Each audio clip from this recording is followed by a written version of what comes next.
It has finally arrived. Here we are in May.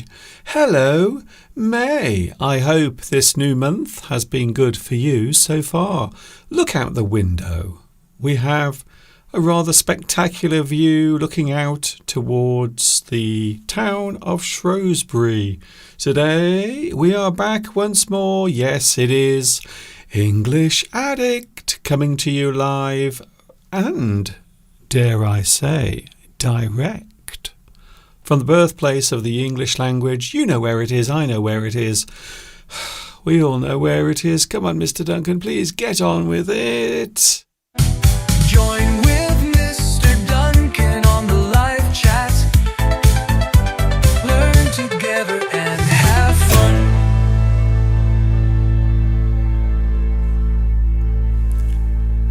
It is so nice to be back with you once more. Did you miss me last weekend? I know I was not here. I was away having my break. I do this every week. So sometimes I have to relax and take it easy. And that's what I was doing last weekend. More about that later on. I have some spectacular things to show you. We had the most wonderful holiday last weekend, a nice break away. However, I have to say, it does feel nice also to be back with you once more. Hi everybody, this is Mr. Duncan in England. That is me, by the way. Just in case you are wondering who that strange man in purple is, it is me. It isn't Prince, it is me, Mr. Duncan. I hope you are feeling good today. I like the English language. You may have noticed over the past 20 years. I know it's true. It's true. Trust me. I've been doing this on YouTube for almost 20 years. During that time, well, all I can say is I am always happy to be here teaching English and helping you learn the English language. Some people are beginning their journey. You can watch my live stream and you can enjoy the lovely words and phrases from my mouth and also on the screen as well. There are live captions. However, there is normally a slight delay between the words I say and the captions coming up. So my recommendation, my suggestion to you is also you can watch the live stream later on as well with captions, and they will be in your own language if you want them to be in your own language.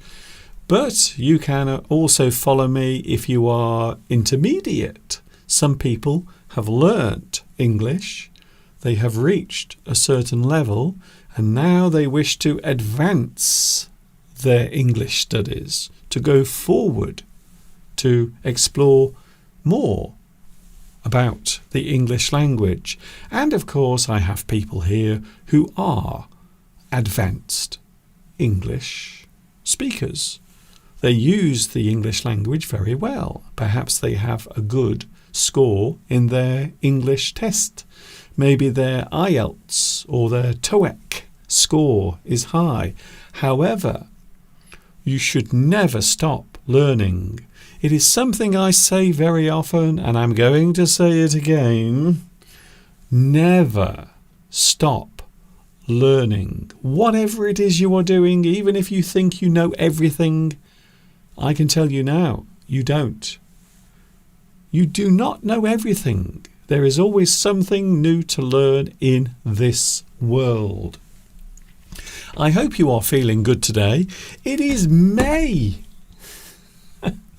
Why am I so excited about May? Well, at the end of this month, we will be meeting up. We are going to meet up with some of our lovely English addicts in London.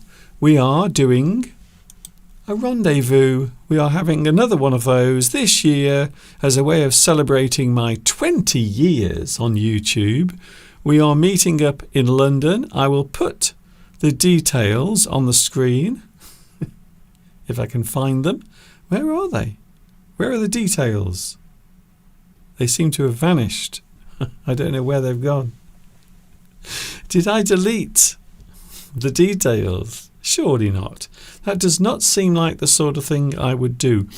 Anyway, we are meeting up together. We are getting together at the end of May. I will give you more details about that later on, as soon as I find them. I don't know where they've gone. I've been away, you see. Sometimes things fall off my computer. They disappear.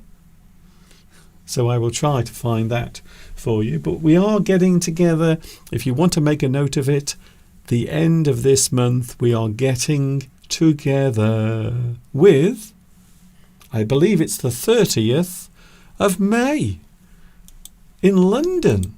Not only that, I will also be doing a live stream in London as well at the end of this month. And there is still time for you to come down to London. If you want to join us, you are more than welcome to do that if you want.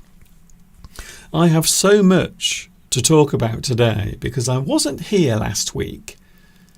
I went on holiday to a beautiful place. I will be showing you that in a few moments. We did all sorts of things. We went exploring in the car. We visited some lovely places, including an old castle. We also went on a boat to have a look at these lovely little animals as well. All of that coming up later on. Mr. Steve was having a great time last week driving around the wonderful hills and valleys around Wales. Coming up also today, we have a subject. Of course we have a subject. There is always something to talk about when we are discussing the English language. Today we are looking at idioms connected to animals. However, these are new ones. They are not repeated. They are new animal idioms. And there are so many. You might be surprised to find out that there are hundreds, maybe thousands of idioms relating to animals in the English language. So we are going to look at some of those. Of course, we will be having a look at a certain object as well. I will be asking you to tell me what the object is. And as if that was not enough, there is more. We are also playing Guess the Picture idiom as well. Later on, I will be doing that also. Is that it? I think that's it. So a lot of things coming your way today on the live chat. We were taking a lovely trip last week. Mr. Steve was driving. Of course, I don't drive a car.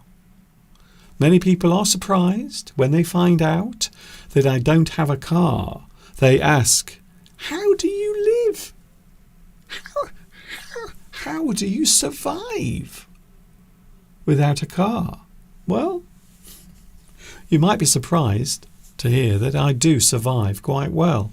So I don't drive. However, Mr. Steve does drive. And there he is. Look at Steve concentrating on the road ahead.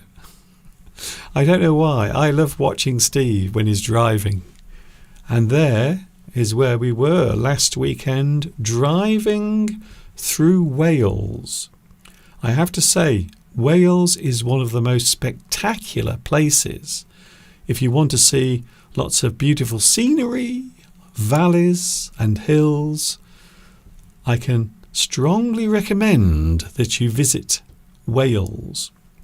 Fortunately for me, Wales is not very far away from where I live, so we can drive into Wales very quickly. So in this video you are watching now, we are on our way to the place where we stayed last week. However, you can see here just how amazing the scenery is. And we also had lovely weather last weekend. We were lucky because we had the most spectacular weather as well. So this particular place where we are driving at the moment is called Horseshoe Pass. It is a place where you can drive through the valleys of Wales and also have lots of wonderful sights right in front of you whilst you are driving along the road. So you can see here the roads are windy, there are lots of strange bends. You have to be very careful when you are driving. You can't drive too fast because you might have an accident, but you can see here just how wonderful the roads are and also how amazing the views are as well.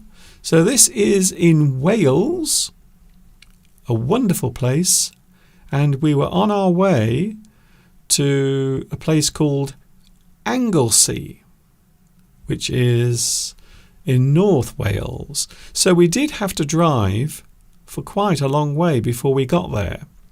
Around about 2.5 hours, I think. Around 2.5 hours it took to get there.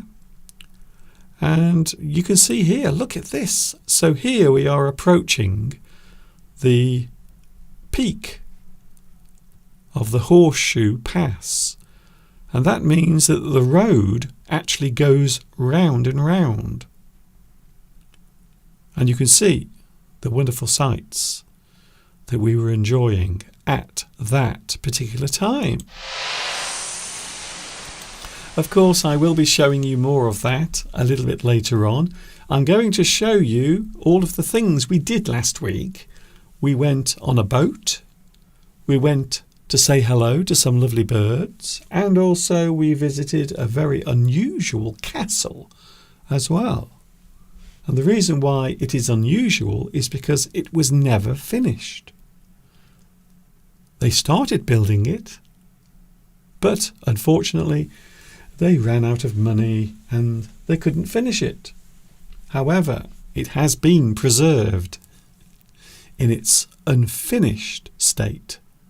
So even though the castle was never completed, it is still around for everyone to look at. So all of that coming up later on. I hope you are having a good day, and I suppose I should also say hello to the live chat, because it would not be English Addict without you out there in YouTube land. Hello to the live chat. I wonder who was first here today. Oh, very interesting. The champion is back at the top. He is back at the top. Vitas, congratulations. You are first on today's live chat.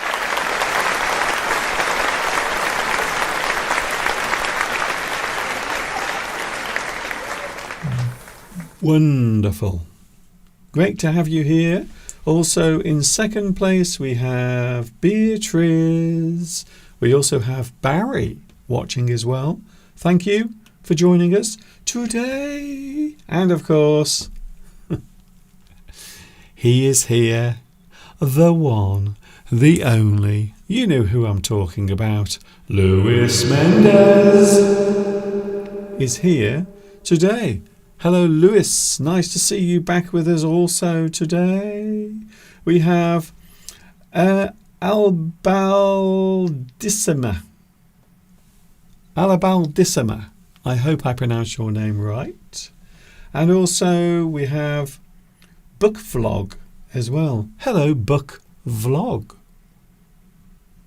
I would imagine by your name you enjoy reading books very much. I think so.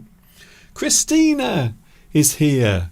I suppose I should ask, where in the world are you, Christina?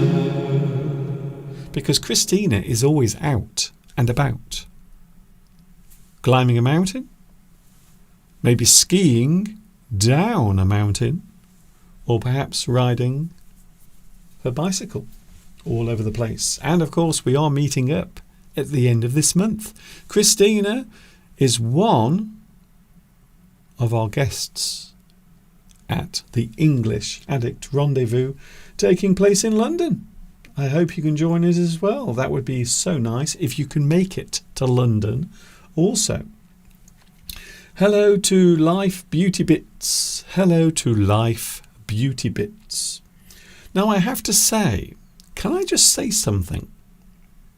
Do you mind? I thought Life Beauty Bits was Christina. But now I know it is not true. But I always thought that. I thought you were the same person, but you're not. Sometimes I get very confused, you see.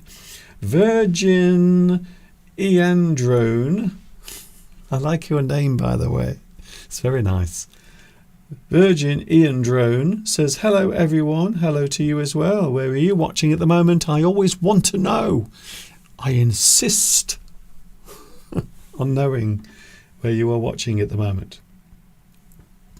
Martin is here as well. Hello, Martin. Nice to see you with us as well. One of our personal friends in England. And also we have Claudia. Claudia. Hello, Claudia. Are you having a nice day where you are as well? I hope you are. And I suppose I should ask the question that I always ask Claudia every time I say hello. I say, hello, Claudia. There is a question I would like you to answer.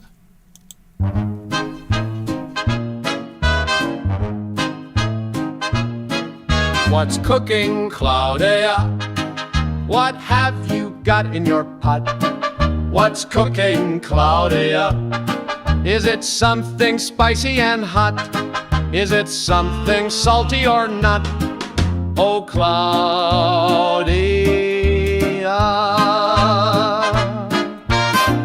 what is in your pot? Come on, Claudia. What do you have in your pot today? Oh, Claudia, thank you. I am cooking chocolate veal. It is in the oven right now. My question, of course, now is going to be, what is chocolate veal? I'm not sure what it is. I'm not a cook. I am not a chef. What is it? What is chocolate veal? Can you please let me know where it is or what it is? I know where it is. It's in the oven. But what is it? What is chocolate veal? It sounds like something that I would probably enjoy very much. Oh, by the way, we are having a long weekend here in the UK because it is a public holiday tomorrow. Even though nowadays my life almost feels as if it is a public holiday every day. However, Steve is not here today. Those wondering where Steve actually is, he has gone out for a walk with one of our neighbours. So at this moment, Steve and one of our neighbours is out there somewhere walking around, enjoying this lovely weather. And we are having nice weather today, even though it's only 16 Celsius. Not warm, but then again, not cold, even though we did have lots and lots of rain last night. Now I am baking a chocolate cake for Noelia, my friend, who is 94 today. Could you please ask her, if you see Noelia, can you please ask, what is your secret? What is your secret of your longevity? Now there is a good word, longevity. longevity relates to length of time, quite often in reference to a person's age. So the amount of time or how long something survives or lasts for is its longevity. Something can be around, present, for a long time. It has longevity. A person who reaches a ripe old age can be said as having longevity. It means they have been around for a very long time. I know what you're going to say. You're going to say, Mr. Duncan, we think you already have longevity because you are very, very old. Well, that would be so unkind of you to say. So please don't say it. DR is here. Hello, DR. Also, we have Irene as well, one of my regular viewers from years and years ago. Hello, Irene. It's nice to see you here. Saturino is here as well. Goodness me. I have to say, I feel rather overwhelmed seeing so many familiar faces and names on the live chat. I did miss you last week. For those wondering, I did miss you. It was very strange last Sunday not doing a live stream. However, we did make a short video on the beach last weekend whilst we were on holiday. So I hope you enjoyed that. So it does feel wonderful. It is nice to be back. They always say home is where the heart is. You can travel anywhere in the world. You can travel abroad. You can fly around the world and see all sorts of things. But there is nothing better. There is no better feeling than getting back home and relaxing, I have to say. Hello also to Rosa. Rosa Celia is here as well. Phyllisdrob. Hello, Phyllisdrob. Mr. Duncan, I am happy to see you here again. I was learning English with you some years ago with your videos. I have hearing impairment and would like to thank you for them. So I think when you say hearing impairment, I think you mean you are having difficulty listening to English being spoken. But of course, that is one of the hardest parts of learning the English language or any language. The listening. It is so important. And I often say that listening is a skill. It is a type of skill. It is something you become good at. However, just like any skill, you have to practice that particular skill. So listening is something you have to learn to do over time. Phyllisdrop, I hope you are having a good day where you are, and thank you for joining me.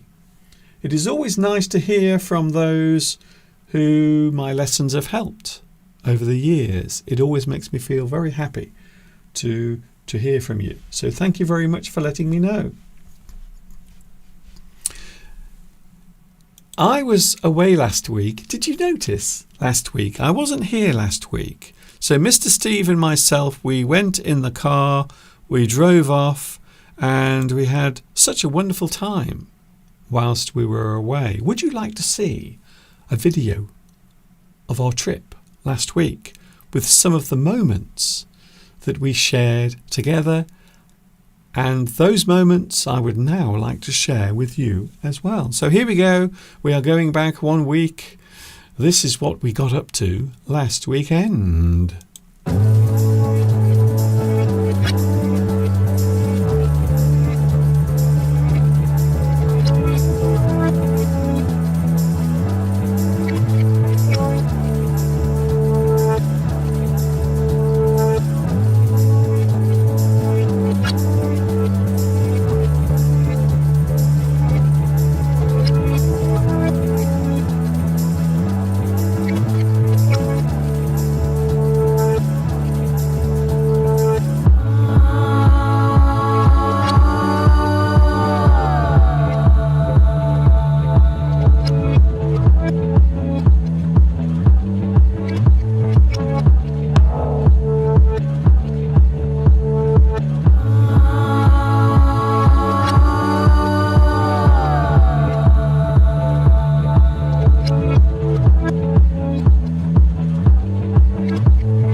There it was. The trip we took last week. We had a lovely stay. 4 days we spent in a wonderful place called Anglesey.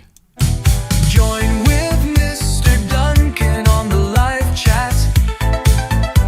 Learn together and have fun.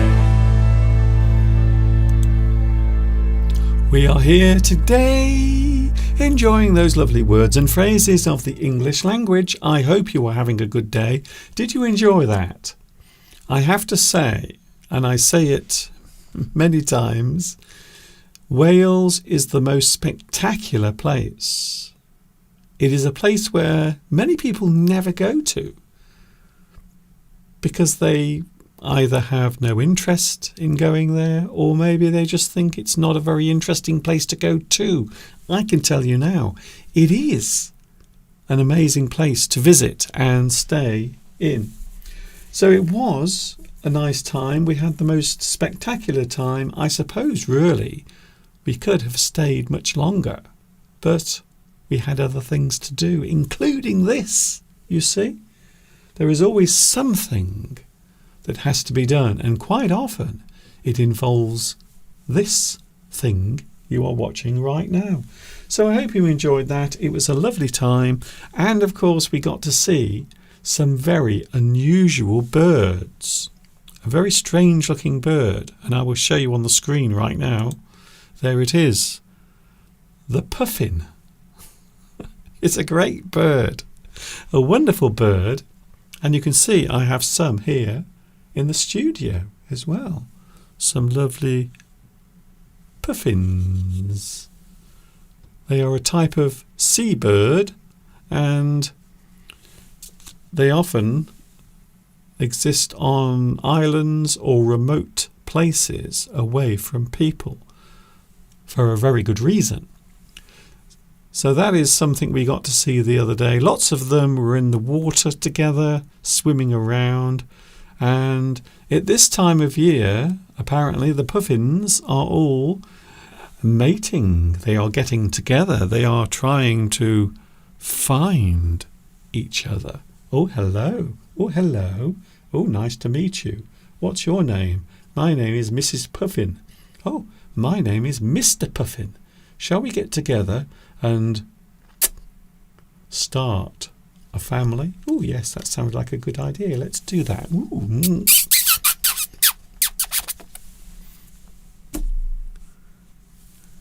You don't need David Attenborough when you have me. You don't. So we saw some of these lovely birds, wonderful little birds, and I have to say it was quite magical. Something that I've never seen before. I have never seen this bird in real life before. So last weekend I had a chance to do it. And it is amazing when you get to see something that you've never seen for real. Something that you've only heard about or seen on the television. But when you see something for real, existing in its natural surroundings, it really does blow you away. English Addict is here today. I hope you are having a good day because I feel great to be back. It is lovely being with you today. We have a lot of things to look at. Here are two words that exist in English that I think are both very interesting. The words are bind and bond. You might not realise it, but these two words, even though they look the same, you would assume they have exactly the same meaning. However, there are some slight differences between those words, the words on your screen right now. So I will briefly take you through what the differences are. On the surface, these two words appear to have the same meanings, but in fact, they are different. The word bind is a verb. You bind something, which means to tie together, fasten, or join, quite often using a piece of cloth or a rope. You bind something. You bind things together to keep them in one place. To bind or hold two or more things together using some sort of material. You can see there a piece of rope is being used to bind things together, to keep them in one place, to keep them safe and also secure as well. You bind them together. Oh, what's going on there? Enough of that. Bind a person's hands together using a length of rope. You might arrest someone for a crime.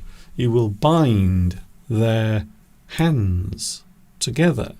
You will put them in handcuffs.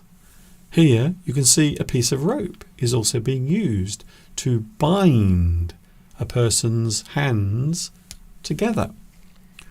You bind them. You might bind a bunch of flowers using a piece of string. So you might go to a flower shop and buy some flowers. You want to join them together to keep them together and also safe. You bind them together.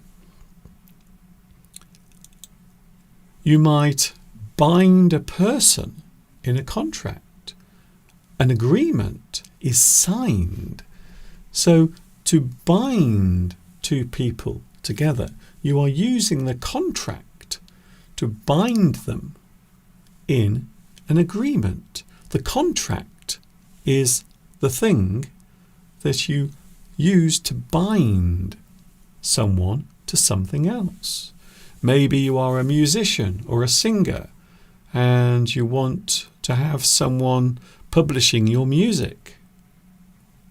You might have to sign a contract that will bind you to the record company or the record publisher.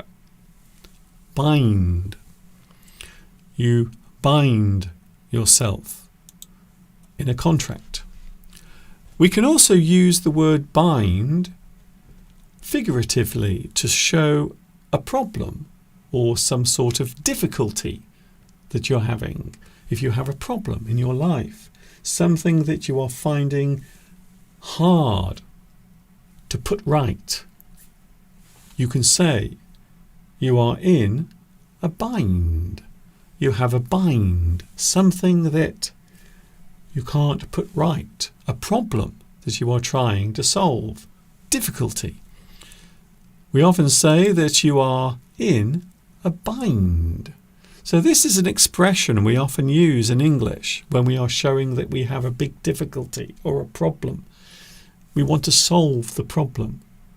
You might say, I am in a bind. I have a problem, a big difficulty that needs to be put right. Then, of course, we have the word bond. The word bond relates to a stronger connection or joining together of things. Things that are joined together, but quite often permanently. You bond two things together. You bond them. They cannot be separated, however hard you try. You bond two things. The permanent joining or fixing together of two or more things you can see here in this picture. To glue one thing to another.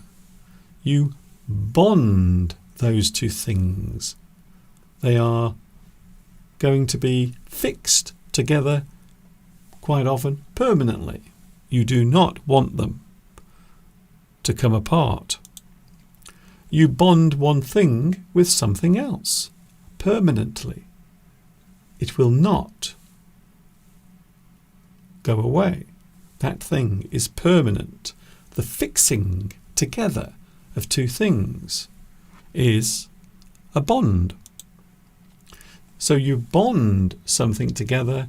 That thing is a bond. A bond can be formed between two people. They form a bond quite often in a relationship. Human beings will form a bond.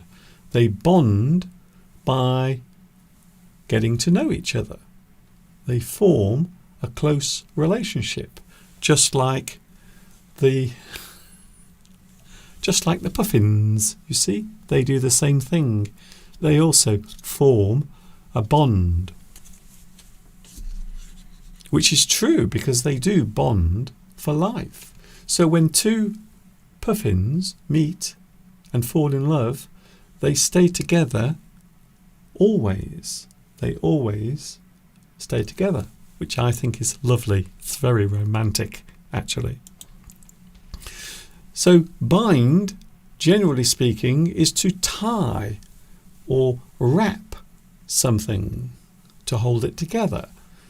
You can bind a book. So quite often a book has something covering it to keep it safe, to stop it from being damaged. And then, of course, we have bond, which is join. You fix two things together. You join together quite often permanently without breaking apart again. Although these days, in the olden days, and this is something you often hear older people will say this.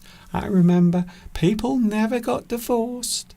They used to stay together forever.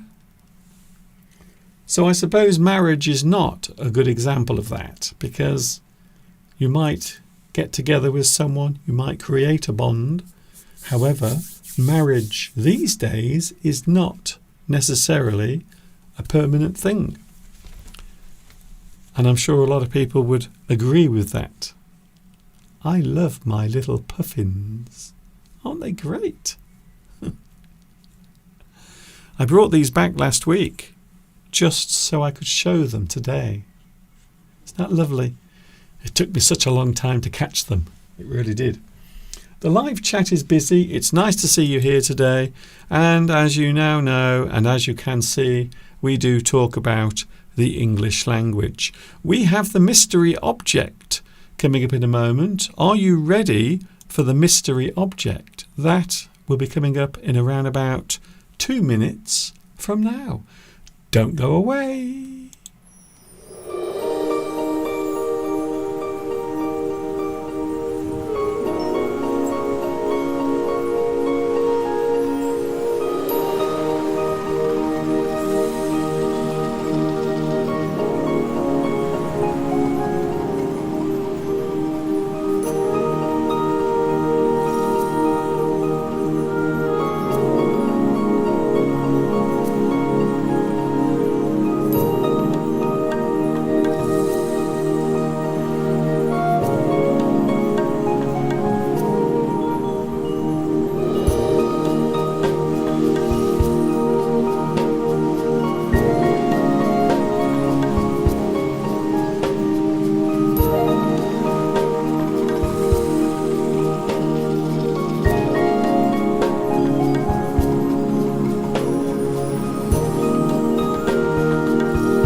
English Addict is with you today. I hope you are having a good one.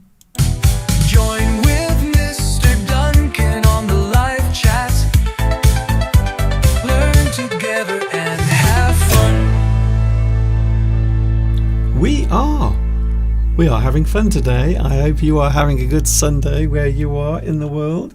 Whatever you are doing, I hope today is a good day for you.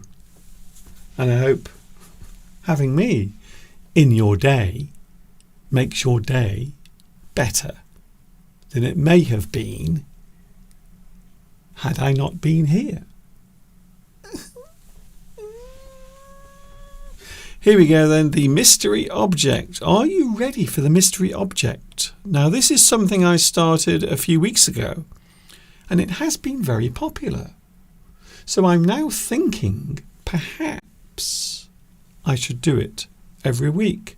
So here we go, it's time for the mystery object. What is today's object?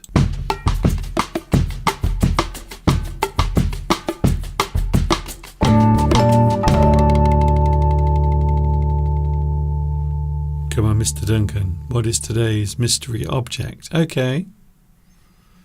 I won't keep you waiting any longer. What is today's mystery object? It is coming on the screen right now. Oh, Mr. Duncan, what is that? That's a very interesting thing. It has an unusual shape. It has some long things at the front and some holes at the back. But what the heck is it? Something that can take many shapes and many sizes. There are many different types of this particular thing.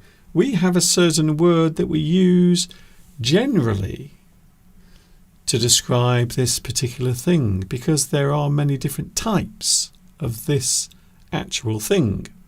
It has many uses. Not just for one purpose, but quite often for more than one purpose. So it is something that you might not realize, or the name might be something that you've not heard before. To be able to use something in many different ways, or if you want to change the use of one thing to another. This is something you might use. It would also appear that lots of people know what this is. However, there might be some of you out there who don't know what this is in English. So maybe you have the name in your own language, but I will try to explain as best I can what it is. It is something we often use. We do it when we go on holiday. We often have to have one of these in our suitcase. And it is something that is very useful when you are travelling from your country to another country. If you are going abroad, you quite often take something like this with you. The answer, okay then, you can have the answer now if you want. Would you like the answer now? Okay then, here it is. This is a power adapter plug. It is a plug, something you put in the wall normally to receive power. However, each country has its own different type of power supply. The holes are different. The plug that you put in is different. So that is the reason why quite often you will have one of these, because you can take it with you and you can use it in different places. It will allow you to use your own plug from your own country in the power supply in another place. Very useful piece of equipment. However, it might seem like a simple thing, but it is in fact something that might be a little bit more complex. Power adapters come in many designs. There are many types of power adapter. And you might recognize maybe one of two of these. The one at the top on the left, that is something we use quite often when we are taking an electric shaver. Zzz. We might take it abroad with us, and you will have to take something with you to adapt that particular thing. However, just to make it even more confusing, you also have to use one of these in the UK as well. If you want to plug your electric razor into the power supply in the UK, you will have to use one of those. So you can see they come in very different designs, different sizes, different shapes, and quite often different uses as well. The power adapter will help to connect electrical devices to local power outlets. The outlet is where something comes out from. The outlet. They help to connect electrical devices to local power outlets. And as you can see, there are many different types, as I just mentioned. Here's an interesting one. Modern adapters can connect many devices to one outlet. So this is something you see quite often. This one is, of course, the UK version. So this is something you often see in the UK. Maybe you only have one power outlet, but you have lots of things that you want to plug in. You can use one of these. So this particular adapter will allow you to have more than one socket or outlet. You can plug lots of things into that, but you are only using one single power outlet. It is confusing, and if you think it's confusing now, in a few moments from this particular point in time, it's going to get very confusing. They can connect devices whilst abroad to a different shape of outlet. So this particular one will allow you to take your local plug and put it in another outlet. A very useful thing, something they often sell at airports. If you've ever been through an airport, you will find lots of these for sale. However, they are normally very expensive. The reason why they are so expensive is because they know you need it. So many people don't have one of these in their suitcase, and they will have to buy it from the airport. But quite often, it is a very expensive thing to buy. This is where it gets really confusing now, by the way, because each country has its own type of power outlet. Just to show you how confusing it is, take a look at this. Oh my goodness. So these are almost all of the different types of power outlet. So you can see, for example, you can see type A, which is often used in the USA, Canada, Japan, and also Central America. And you can see the 1, 2, 3, fourth. The fourth one along at the top in the middle is the UK plug. So you can see, I believe that's called type G. Type G is the UK plug. So that is the shape and size of the plug here in the UK. But you can also see lots of different ones as well. So there are many different types, many different shapes of power adapters that you can buy. And the reason is because they vary so much. There are so many different types of power outlets, depending on where you go in the world. Beatrice says we have type I. Yes, that is a very unusual shape as well, type I. And it would appear that that is used in Australia, China, New Guinea and also Argentina. So it does actually mention Argentina there as well. So that was today's mystery object. However, it is not just one thing. It is something that can be used for many purposes in many different parts of the world. So I hope you enjoyed that, and perhaps maybe you have learnt some new words as well. But it is one of the most confusing things and also the most annoying thing when you go on holiday. You are trying your best to make sure you remember everything. But there is always something, there is always one thing you forget. Whenever you travel somewhere, there is always something you forget. It does happen, and it happens a lot.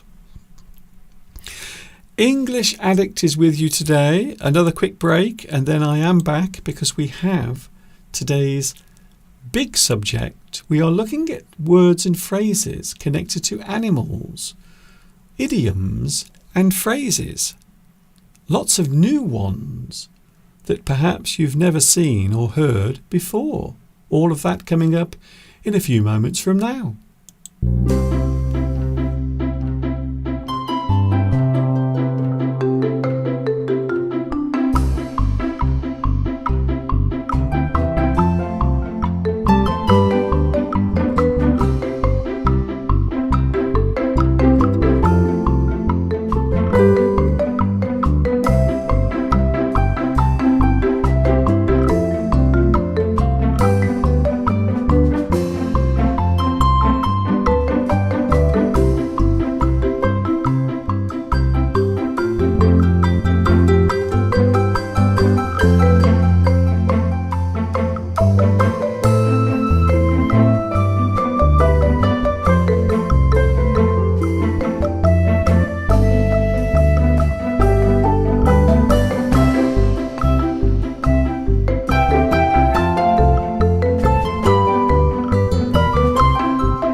A lot of people say, we love the cows, Mr. Duncan, we love them so much.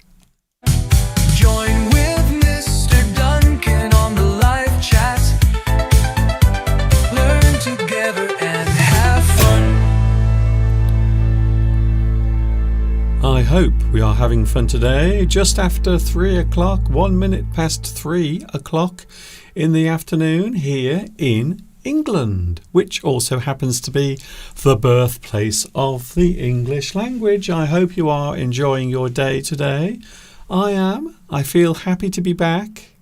It was nice being away, but as we often say, it is always lovely to get back home. Nothing like it. They say there is no place like home, and I think it's true. Today we are looking at words and phrases connected to animals. I was showing you some animals earlier, these beautiful puffins that I got to see last week, for real, whilst I was in Wales, as we saw earlier in the video. Just in case you missed it, don't worry, you can watch it again. You can watch all of this as many times as you want. Animals It is amazing just how many words and phrases and idioms, in fact, that use animals in them. And I know some people do complain about idioms. They say, Mr. Duncan, we don't need idioms. Well, learning idioms is a very good way of learning new phrases, new words, and also new ways of expressing things. So all languages use expression to convey or put across what you want to say. So I think idioms are useful, and I think they do have a place. They do have a place in the English teaching curriculum. Animal phrases and idioms. I almost feel as if we should have some sort of jungle sound, some tropical jungle sound, whilst I'm doing this. There isn't one though, unfortunately. My production techniques don't go that far, I'm afraid. I'm very sorry about that. I will try to create my own sounds, maybe. So here we are looking at phrases, idioms connected to animals, and these are ones you may not have seen before. Or maybe you have. We are about to find out. Here is the first one. The elephant in the room. When we talk about the elephant in the room, we are often mentioning a topic or a thing that people are unwilling to mention or discuss. So perhaps you are together in a group and there is something that everyone wants to talk about, but no one wants to because they feel worried or concerned or afraid to mention it. Quite often something that is obvious that no one wants to talk about. We will often describe it as the elephant in the room.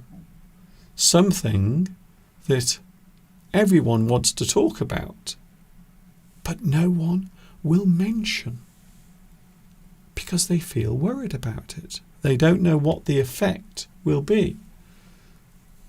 Sometimes a person will bring it up. They will mention it. They will say,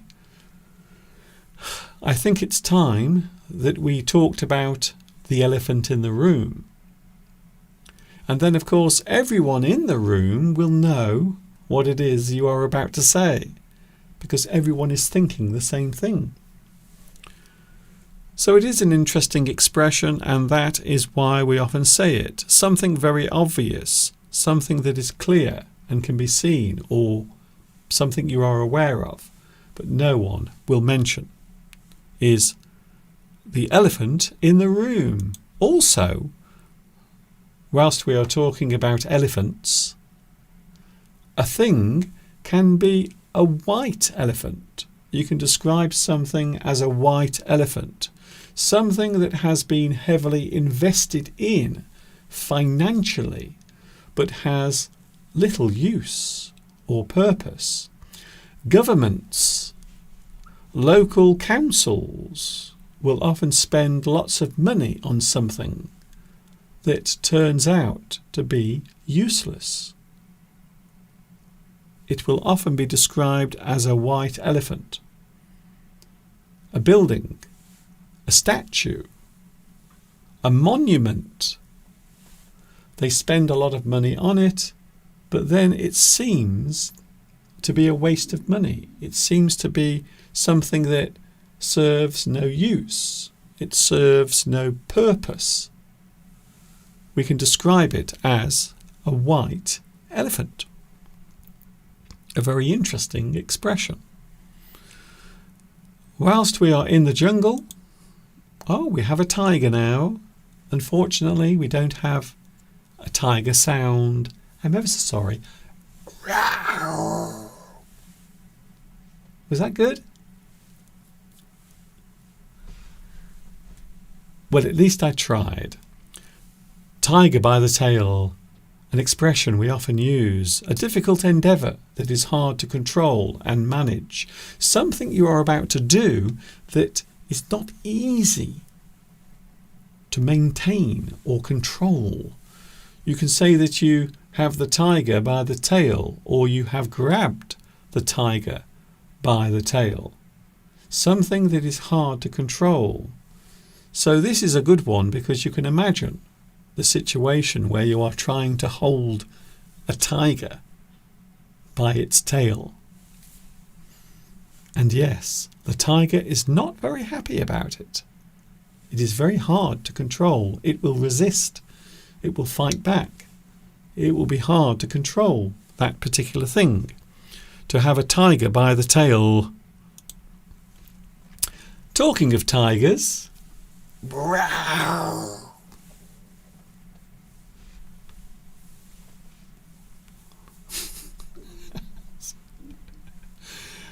anyone watching this for the first time will be wondering two things.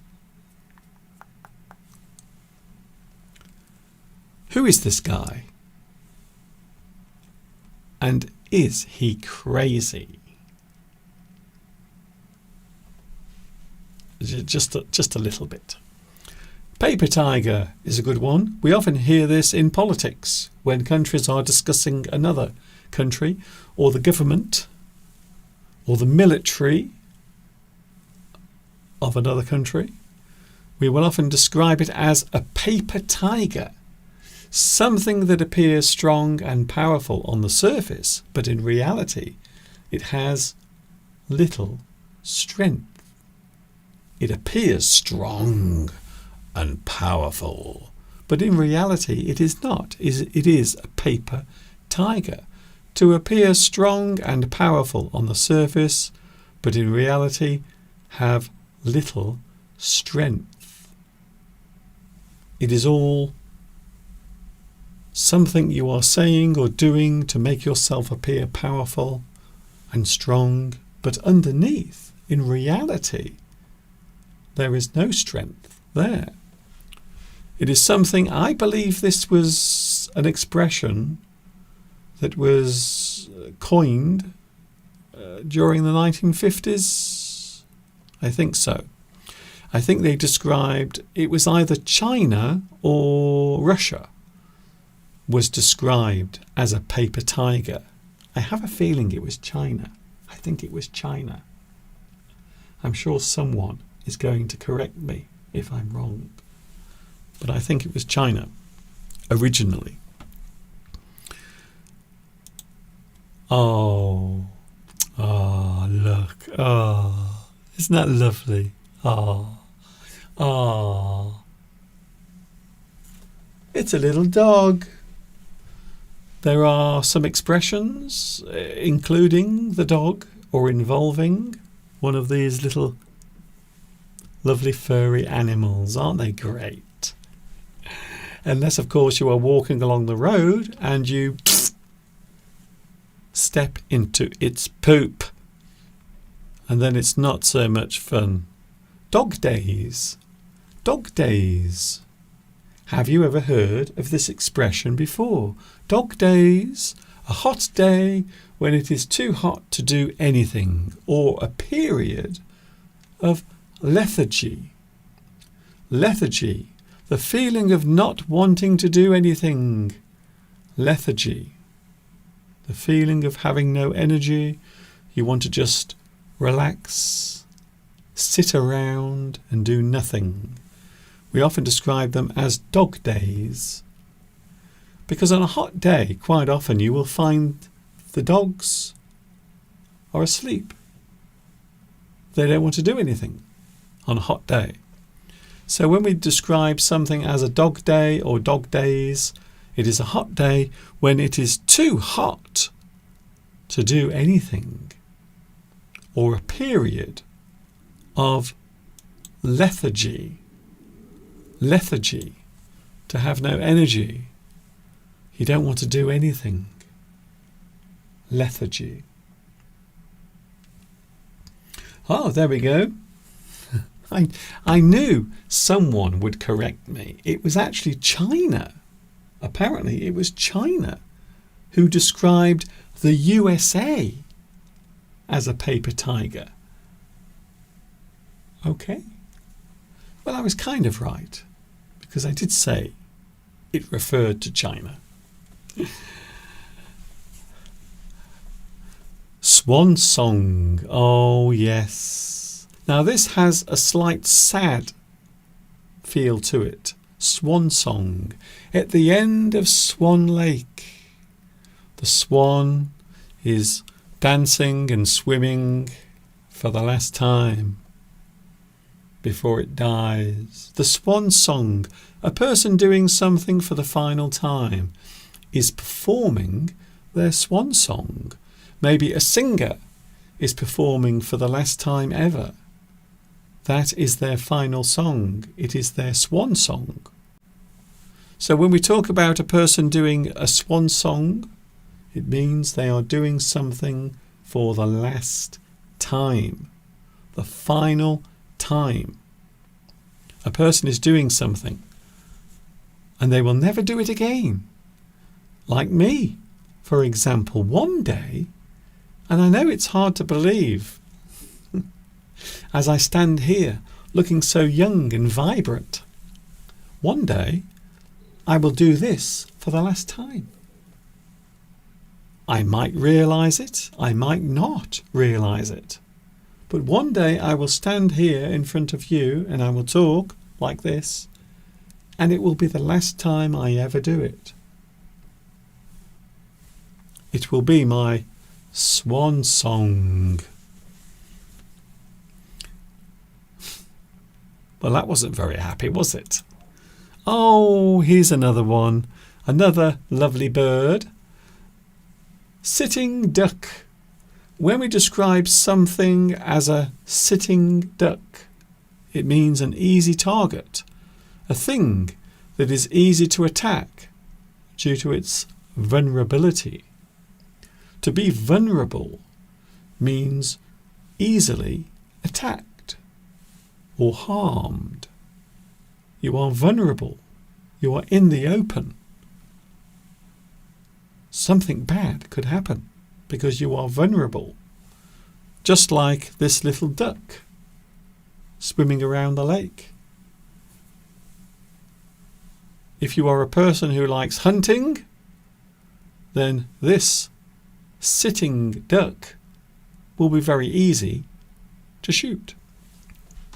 So we often describe something that is a very easy target, something you can attack easily, as a sitting duck. And that's all I'm saying about that. I'm not referencing anything else. Oh, I like this one. You wake up in the morning, you feel awful. Maybe you've been out to the bars and the clubs. Maybe you are feeling exhausted first thing in the morning. Maybe you are feeling unhappy, grumpy.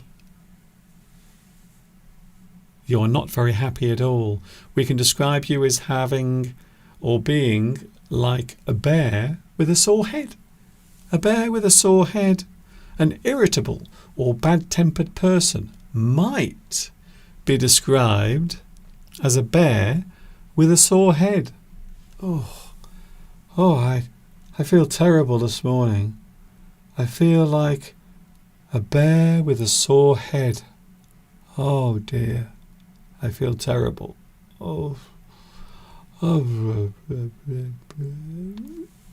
A bear with a sore head.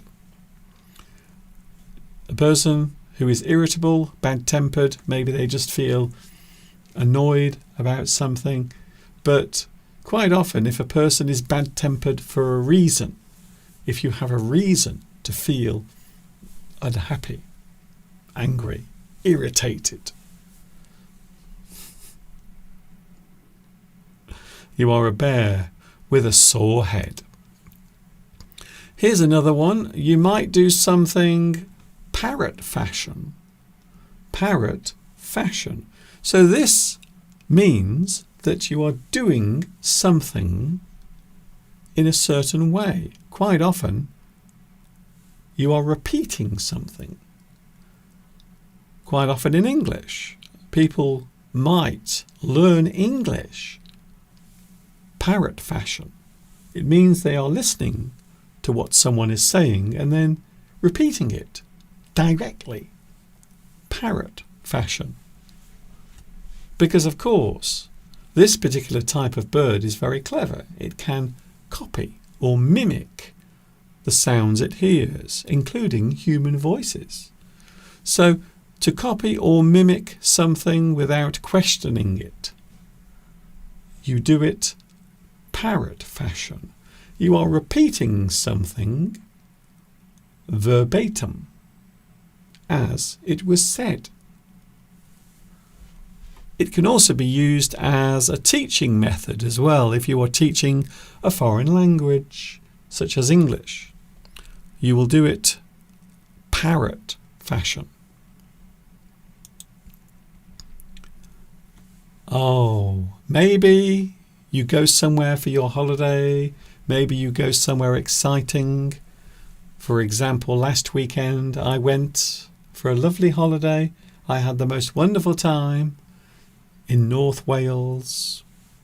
Talking of which, you can say that you have a whale of a time. Something big, great, or fine of its kind. A moment, an experience.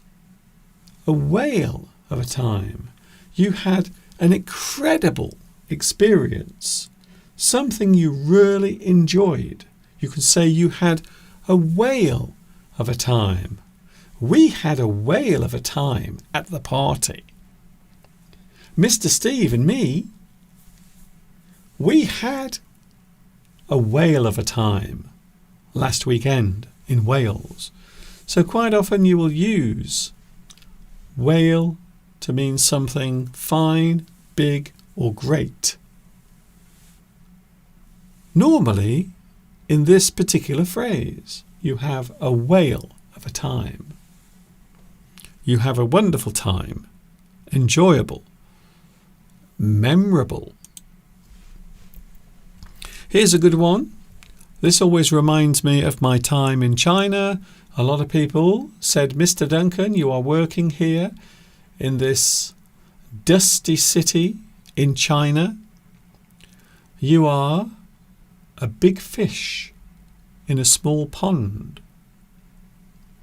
A person who is important in a limited arena or overqualified for a position or in relation to colleagues. So maybe you are comparing your own abilities to other people's. Maybe yours are very good. However, they are unnecessary. You don't need them. You can say that you are a big fish in a small pond. And that is what happened to me. When I was working in China, I lived in China teaching English. I was technically a big fish in a small pond because I was teaching English to lots and lots of people. And there were very few teachers, native English speakers, working there. So because of that, I became a big fish in a small pond. The dogs are back again. Here is another dog, a certain type of dog, hound. The hound is a hunting dog, quite often used to find, search for, or even kill an animal. Hound. We can say that you hound out someone. To hound out is to intimidate or use threats to force a person to leave or move away from a place. You hound out that person.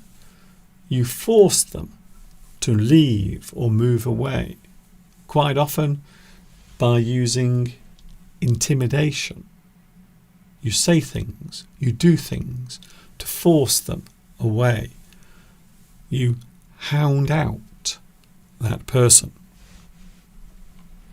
We are looking at expressions using animals. Here's an interesting one. This is something you might hear quite often when people are talking about politics. Yes. Don't worry. English Addict is a no politics zone. Everyone is welcome here. Just be kind. Be pleasant. Be friendly. And we'll have no trouble. Follow like sheep. People who follow like sheep, they might conform or follow without any thought or critical view. To blindly follow like sheep. If you ever watch sheep in a field, they will always follow each other. They will always watch what the other sheep is doing and follow it without really thinking. And we often use this when we are talking about people as well. People will believe things, they will accept things without thinking about it. We can say that they follow like sheep. That's all I'm saying. I'm not saying anything else. Here's another one. If you like seafood, this is just for you. A person might clam up.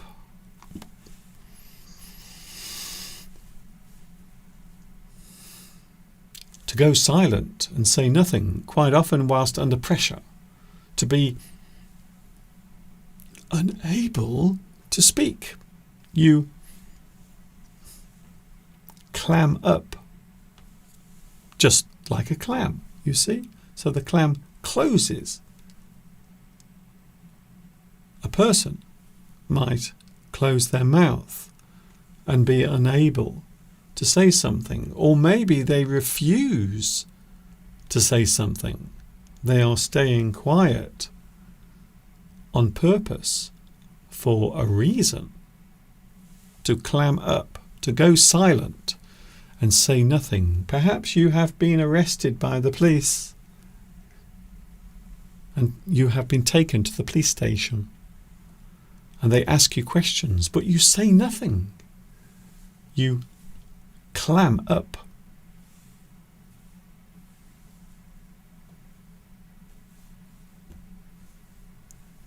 You say nothing. To clam up. Oh, look. I have to say, and I'm going to say it, I do like wolves. I don't know why. They are lovely animals. They have such beautiful faces. And their eyes are so dreamy. They're beautiful animals. Wolves. And of course, all dogs are related to wolves. An action carried out or done by one person, unassisted. For example,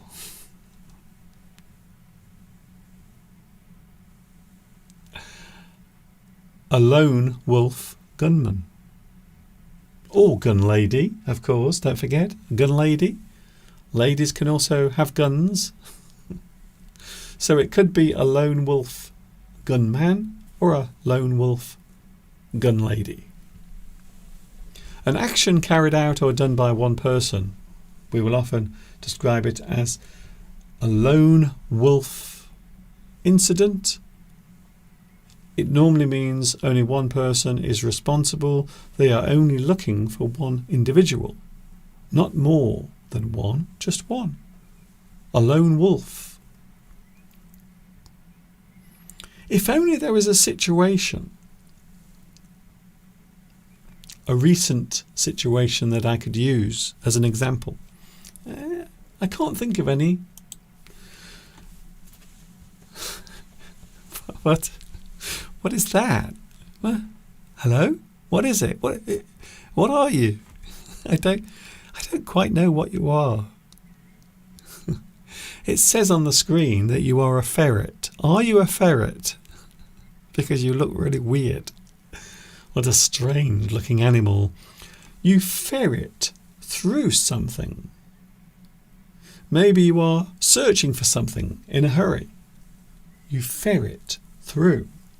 You are searching eagerly. You want to find something quickly. To search eagerly for something, you might ferret through someone's desk looking for papers. So the word ferret relates to this animal, a very strange, unusual animal. Some people keep these as pets.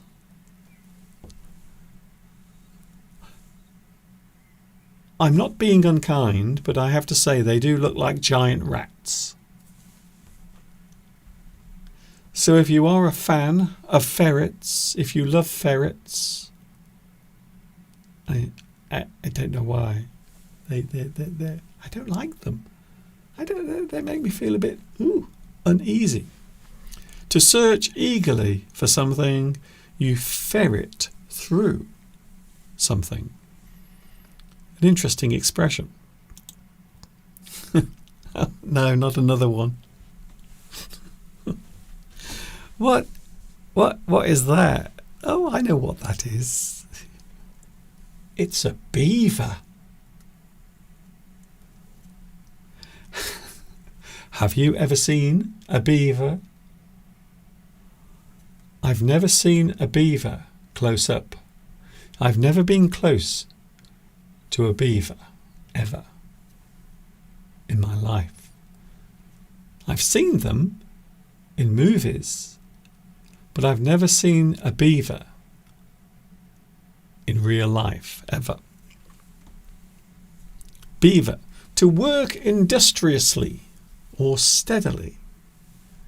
You beaver.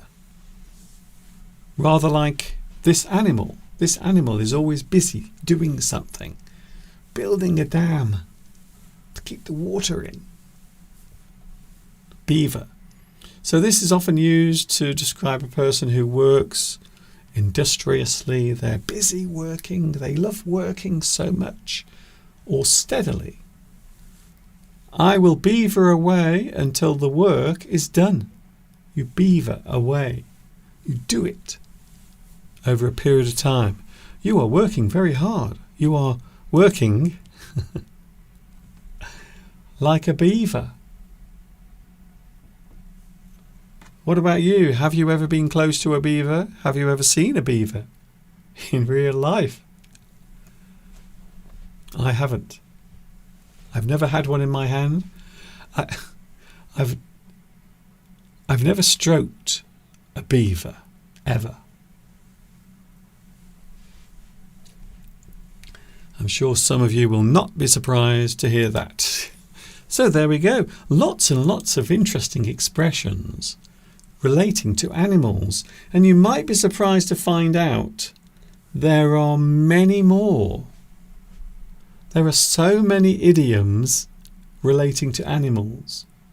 And I don't know why or how, but it does seem as if animals are a very popular subject when it comes to choosing idioms or having expressions. So the next time you are thinking of something to say, maybe you can use one of my lovely expressions relating to animals. Talking of which,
now. Join with Mr. Duncan on the live chat. Learn together and have fun. A lot of people are talking about beavers. Apparently in certain places they are considered plague. They can be a nuisance because beavers, the strange thing about beavers, and I can't believe I'm spending so much time talking about beavers because I didn't think I would be. The strange thing is they do change their own environment willingly, and they can be a pain. They can be a nuisance because they do tend to, I want to say they chop down trees, which I think they do. They chew. They chew the trees, and then the tree will fall across a stream and create a kind of dam. But some people do consider the beaver to be a pest. Now there is an interesting word, pest. Something that is a pest is annoying. It is a nuisance. It is something that comes along and causes problems. Insects. They are a pest, definitely. But it's always interesting finding out about these things. Attitude towards animals does change when you travel around the world. One animal that might be used, for example, in the meat industry, might actually be sacred in another country. It does happen. Are you ready to play the game that everyone loves to play on this lovely day? Because it is Sunday, we are now into May. Can you believe that May is here? Well, all I can say is I can't believe that May has arrived already. And there is the view outside the window, and everything is looking rather nice at the moment, I have to say. Everything does look lovely. We are getting together at the end of this month. If you are interested, please get in touch. We will be in London at the end of May with our English Addict Rendezvous. That will be happening. More details to come over the next few days. So yes, it is happening. We are getting together. We are having a rendezvous. We are meeting up. Beatrice, Francesca, Christina, Mr. Steve. But please don't let that put you off. Don't be put off by the fact that Steve will be there. In fact, I have a feeling a lot of people will be there just so they can see Mr. Steve. Oh, and also I will be there as well. I will also be there as well. Lewis is going. I will say goodbye to Lewis Mendes. He is going away because he has other things to do. Quite possibly better things to do. Are you ready to play the game that everyone loves playing? I love playing it. In fact, sometimes when I'm on my own, I like to play by myself. It is Guess the Picture Idiom.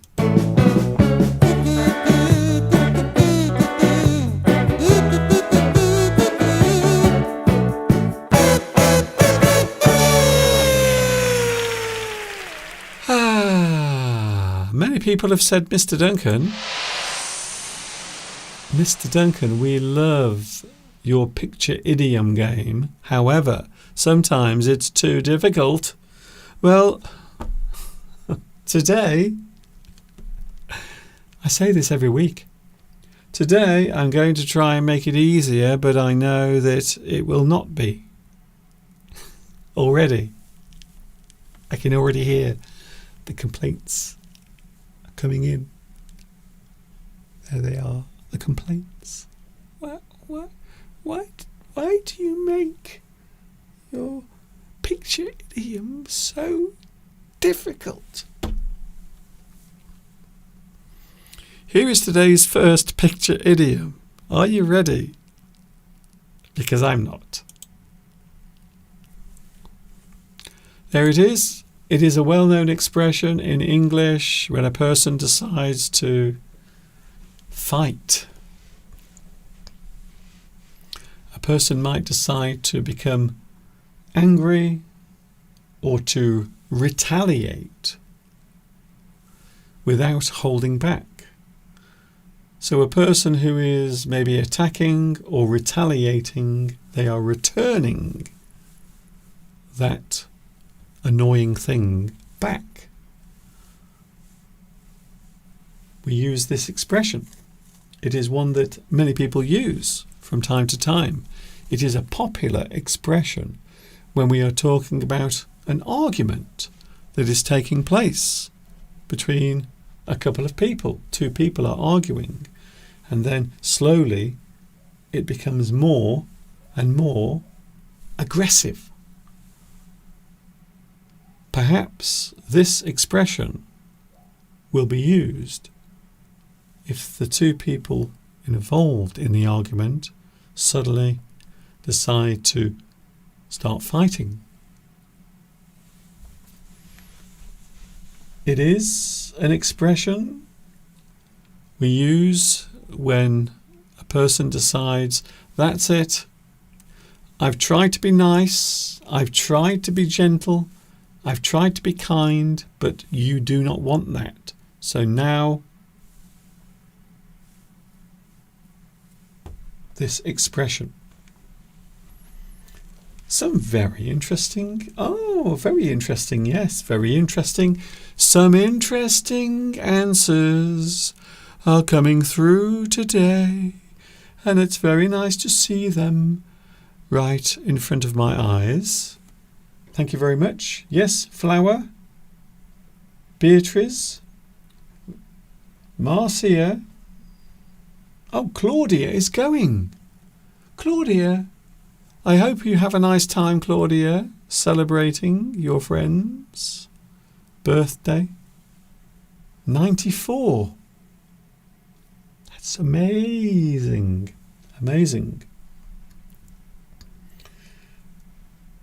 Rosa, thank you for your guess. Also, Sushil. Hello, Sushil. I don't recognise your name. Where are you watching at the moment? Sushil. Very interesting. I like your name. It sounds lovely. It's very nice to say. Sushil. Beatrice. It might be throw in the towel. I think we had that one last time, didn't we? I think we did. On the last episode, we did actually have throw in the towel. Okay, I won't keep you guessing any longer. I will reveal the answer. I think one person got it right, in which case, congratulations. Here is the answer. Ah, yes, we had one correct answer. The gloves are off. The gloves are off. It is an interesting expression that we use to not hold back in an argument or fight. An argument might become brutal. We can say that the gloves are off. The argument has become serious. So a person will not hold back. They will say what they think. Their actions will become more brutal To not hold back in an argument or fight. You can say that the gloves are off. Interesting. That's a good one. I like that one. Here is another one. We have another English expression. Another one for you to look at. Here it is. It's on the screen right now. Oh, okay. What do we have here? Very interesting. Perhaps you want your friend to come with you to a party. However, the party does not start until very late. And the other person might not want to do it because they have to go to work the next day. And you might say, oh, please come with me. Please come with me. It will be so much fun. Don't be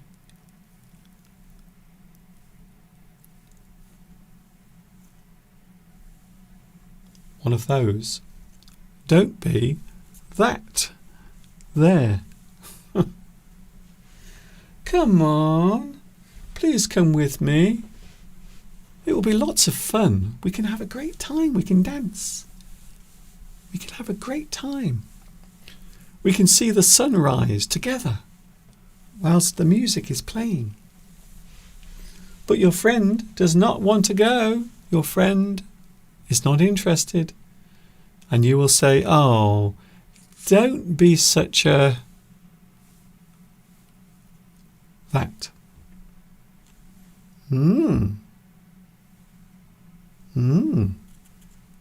Mr. Duncan, I think this one is very difficult. That's it. I know. I can hear already. I can hear people typing, writing to me, complaining. Dear Mr. Duncan, I was once again disappointed to find that your mystery picture idiom was very difficult again. Why do you make them so difficult? Please stop it. Please stop making them so hard.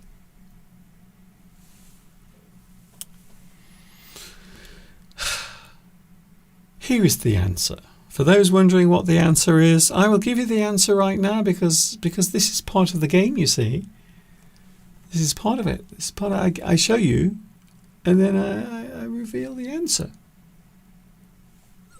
It happens every week. I think we might have a correct answer. Oh. Yeah. Well done. The answer is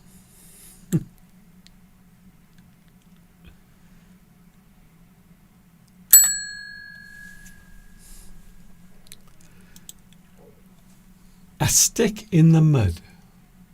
A person can be described as being a stick in the mud. But what does it mean? A dull or boring person not willing to be involved. Don't be such a stick in the mud.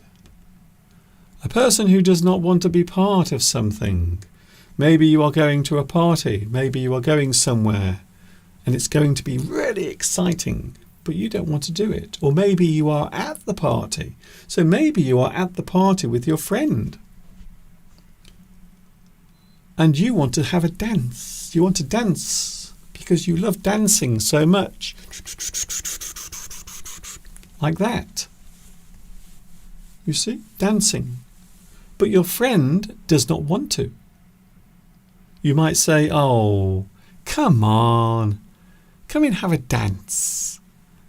Don't be such a stick in the mud. A person who might be described as being dull, or boring. You might describe them as a stick in the mud. A very interesting expression, I must say. I must say. Would you like another one? I don't know. Shall we take a vote? I like to be very democratic here at English Addict. If you want another one, say, Mr. Duncan, we want another picture idiom. Because I will be going in a minute. But if you want me to stay here longer and give you one more picture idiom, then you will have to tell me. You will have to say, Mr. Duncan, give us one. I want to see a thumb. I want to see a like. So I know that that is the right thing to do. A person who might spoil parties. Yes, a person who might spoil parties. We would sometimes maybe describe them as a stick in the mud. Yes, Rosemary. Hello, Rosemary. That's good. Rosemary. A person who is boring, who doesn't want to get involved in fun activities. Yes, that's another good way of putting it, Rosemary. Thank you very much. Anna. Yes, please. Sushil. Yes. Can we have one more before you go? Okay, then. Here is another one. I like this one, although I have a horrible feeling that this one is also very difficult. Here it is. Oh. A person who is busy. A person who might be busy at work. And then when they get home, they have to do more work. They are a person who always has something to do. This expression is a way of describing it. See? See? You see, it looks like I'm holding it. Do you like that? That is a sort of... It's an illusion.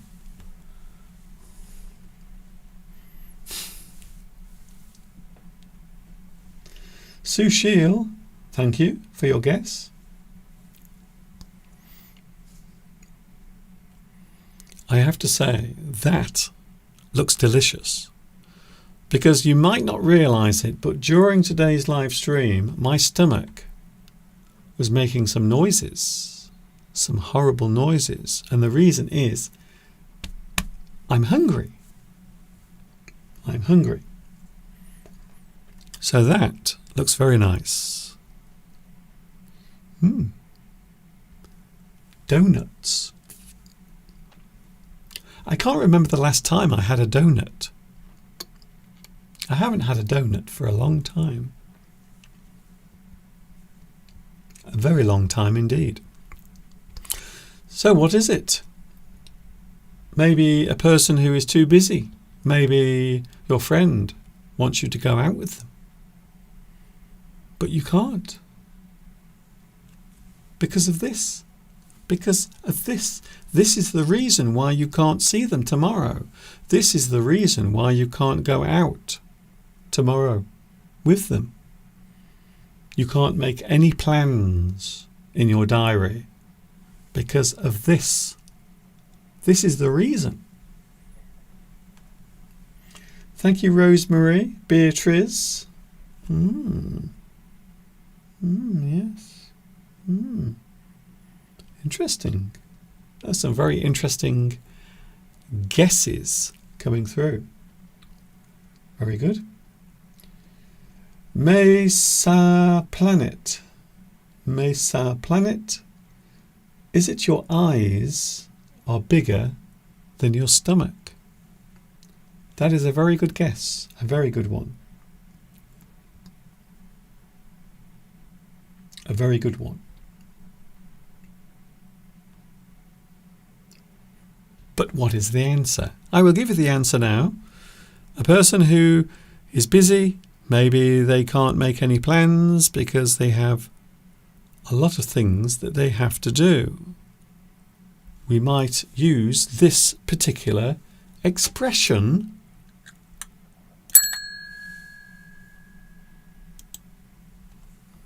You have too much on your plate. If you have a lot of things you have to do, you are too busy. I have a lot of things that I have to do. I have too much on my plate. If you have too much on your plate, it means there are lots of things you have to do. Lots of things you need to do. You have no time to do anything else. You have too much on your plate. We can also say that your plate is full. My plate is full at the moment. I can't see you tomorrow. I have too much on my plate. So the meaning of that is quite clear. To be very busy with many things to do and not much spare time. You don't have much time to spare. I have too much on my plate. And that is the meaning of that particular idiom. I will be back with you next week. I was going to do another one. I was going to do one more, but I don't have time, unfortunately. Apparently Mr. Steve is coming back. He has finished his walk. So Steve today has gone for a walk with one of our new neighbours. And they've gone off for a walk. And they left me behind. They've left me here on my own. It's not fair when you think about it. Mr. Duncan, do you give private lessons? I don't give private lessons for two reasons. One, I don't have time. I have too much on my plate. And two, well, of course, be busy. If you are busy in your life, quite often, you are not able to do these things on a regular basis. So the answer to that is no. That is the reason why I do this. You see, I do it on YouTube. I make English teaching videos. I also do this live every Sunday. So I am here every Sunday. We can all have fun together. You, me, everyone. Every Sunday. We can have a lot of fun. So I am with you every Sunday. And of course, I will be back with you next Sunday from 2 p.m. UK time. I hope you've enjoyed the past 2 hours. Yes. It would appear that I've started a new trend, which is staying on for 2 hours. Thank you very much for your company. I hope you've enjoyed today's live stream. I will see you next Sunday. There are some new English lessons as well coming up during the week. Look out for those, because I don't want to complain, but I'm going to have to complain. Because when I publish new things, quite often YouTube will not tell my subscribers. And to be honest with you, it's a little annoying. So please look out for my new lessons during the week, even though YouTube will probably not tell you about them. And of course, I hope you have a good day. Enjoy the rest of your day. I will stay here with my lovely puffins. Aren't they lovely? They're beautiful, aren't they? They are so cute. And these two are in love. I think they are in love. They are going to go away on their honeymoon. I do not want to see that. Thank you very much for your company. See you next week. This is Mr. Duncan in the birthplace of the English language saying thanks for watching. See you later. And of course, until the next time we meet, you know what's coming next. Yes, you do. Stay happy, stay safe. Keep that smile upon your face as you walk amongst the human race. And of course, Ta-ta for now. See you next Sunday. Ta-ta for now. Join with Mr. Duncan on the live chat. Learn together and have fun.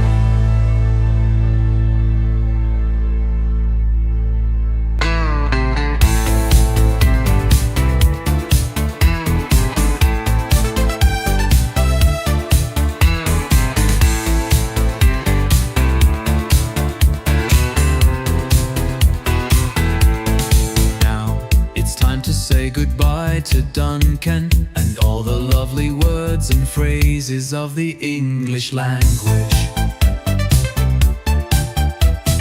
Join with Mr. Duncan on the live chat and discover all the words and phrases of the English language. Learn together and have fun.